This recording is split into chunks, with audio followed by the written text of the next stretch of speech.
Per preparare i babà iniziamo dal lievitino. In una ciotola ho messo la farina Manitoba, aggiungo il lievito di birra disidratato e aggiungo anche dell'acqua. Mescolo con un cucchiaio, copro con pellicola e lo lascio lievitare nel forno spento per un'ora.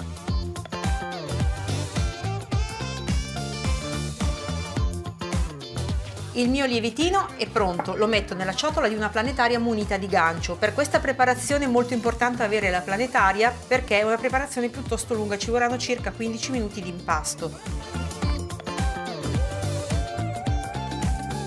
Dopo il lievitino sgusciamo le uova che devono essere molto fredde da frigorifero in una brocchetta. Utilizziamo tutti ingredienti freddi, sia le uova che la farina, perché è un impasto che comunque dovrà lavorare a lungo e tenderà a surriscaldarsi. Sbattiamo le uova, quindi le rompiamo con i rebi di una forchetta. Abbasso quindi il braccio della planetaria e unirò alternando le uova con la farina e in ultimo anche lo zucchero. Spegnerò poi la planetaria quando tutti gli ingredienti si saranno incordati, ovvero si saranno attorcigliati intorno al gancio staccandosi dalle pareti della ciotola.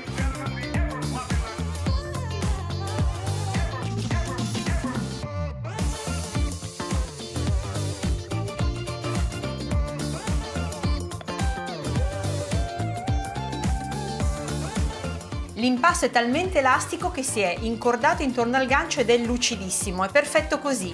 Il babà è talmente amato e apprezzato che gli amici napoletani ci hanno inventato anche un complimento. Sinu babà, proprio per indicare che la persona a cui ci si riferisce è bella e avvenente al pari della bontà del dolce partenopeo. Hanno proprio ragione.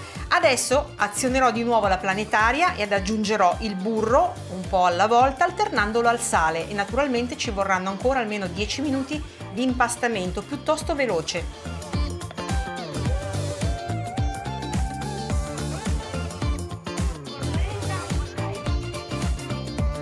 L'impasto è pronto. Prendo una ciotola bella capiente, la imburro. Avete visto com'è elastico? E metto l'impasto nella ciotola, guardate che bello!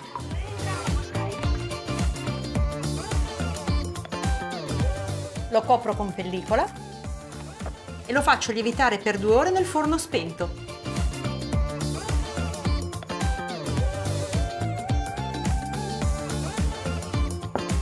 Ed ecco l'impasto ben lievitato. Eliminiamo la pellicola. Non preoccupatevi se rimarrà un pochino appiccicato, tanto dobbiamo sgonfiarlo per poi metterlo in una sacca poche. Potete fare questa operazione anche con un coltellino.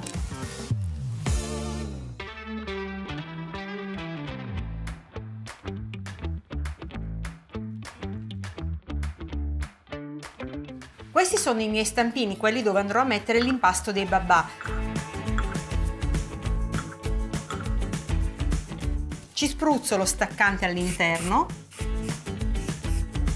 e li riempio per 1/3, ci vorranno all'incirca 40-45 grammi di impasto.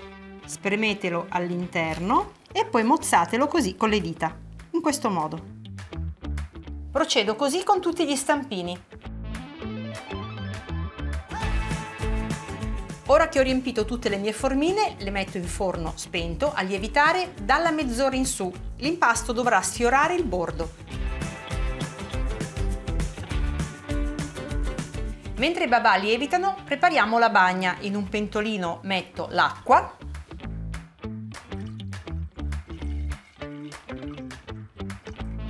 lo zucchero e porto a ebollizione, mescolando per sciogliere lo zucchero.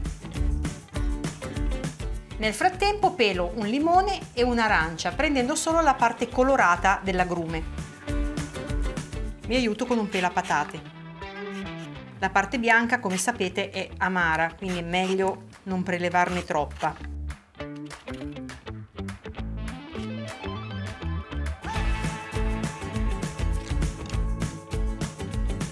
E le mettiamo all'interno dello sciroppo. Attendiamo quindi il bollore.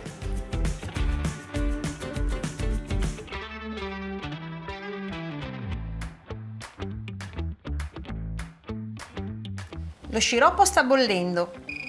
Spengo il fuoco e aggiungo il rum.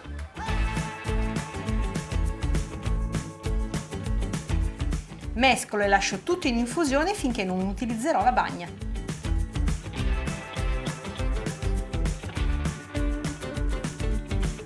Ed eccoli qui, come vedete l'impasto è arrivato a sfiorare il bordo. Ora li inforno in forno statico preriscaldato a 180 gradi per 20-25 minuti finché diventeranno belli dorati.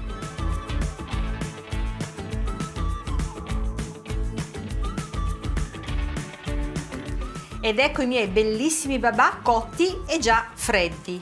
Li dobbiamo sformare, guardate che meraviglia, e immergere nella bagna, da cui ho già tolto le scorze degli agrumi. La bagna deve essere calda ma non bollente. Li immergo, dobbiamo inzupparli completamente. Possiamo aiutarci anche con una schiumarola. Vedete le bollicine? Quando non si vedranno più vorrà dire che il babà è completamente inzuppato.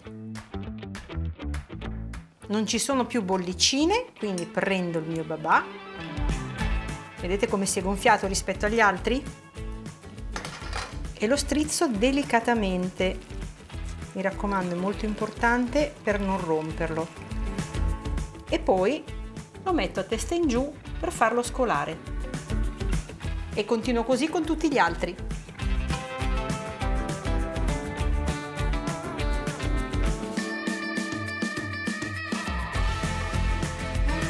I nostri babà sono belli inzuppati, pronti per essere mangiati, ma manca il tocco finale, ovvero bisogna spennellarli completamente con della gelatina di albicocche o confettura di albicocche.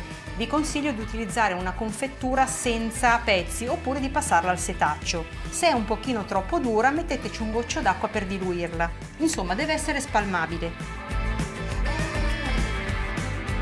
Oltre ad insaporire il babà, gli conferirà anche lucentezza.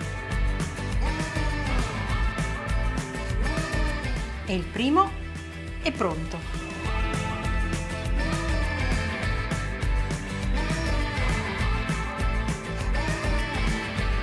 Appena prima di servirli potete irrorarli di nuovo con un po' di bagno oppure con un po' di rum. Babà pronti! Che meraviglia! Guardate Napoli in un dolce!